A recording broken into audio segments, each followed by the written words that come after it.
Доколку во очите некој проблем во местото каде што живеете кој представува опасност за граѓаните, можете сами да иницирате негово решавање. Она што можете да го направите е проблемот да го фотографирате со вашиот мобилен телефон или апарат, да го ставите на парче хартија и да го адресирате до надлежните институции. Ова воедно е еден од најлесните начини за решавање на локалните проблеми, кои често завршуваат со позитивна реакција од надлежните. Често како граѓани сме збунети кои се тие надлежни институции за известен проблем. Па затоа препорака е да се испратат тие дописи до повеќе институции, на повеќе адреси и нашата пракса покажува дека известни институции не само што одговараат, туку и преземаат акции и ги решаваат.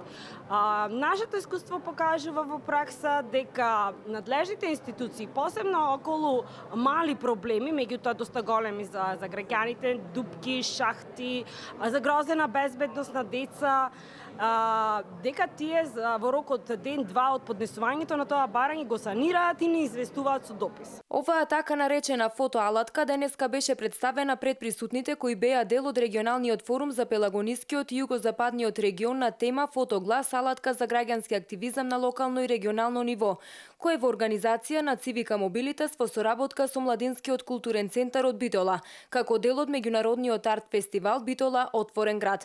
Овој форум воедно беше одлична можност присутните да дискутираат и за проблемите со кои се соочуваат. Освен на национално ниво, како што се невработено, значи форумите најчесто почнуваат со тоа, со лоша финансиска состојба во регионите, во општините, во граѓанските организации, кај граѓаните, па невработено, сиромаштија, ама од кога сето тоа нели ќе се исподискутира, најчест проблем и веќе произлегува акции од овие регионални форуми е иселувањето од регионите, особено за некои региони. Тоа е веќе не само што не е занемарливо, туку итно треба да се превземат акции, веќе имаме грантисти кои што работат на тоа. Во рамките на 4-дневниот меѓународен арт фестивал Битола Отворен град, вечерва ќе се одржи јавна дискусија на тема Родов гейминг за еднакви права.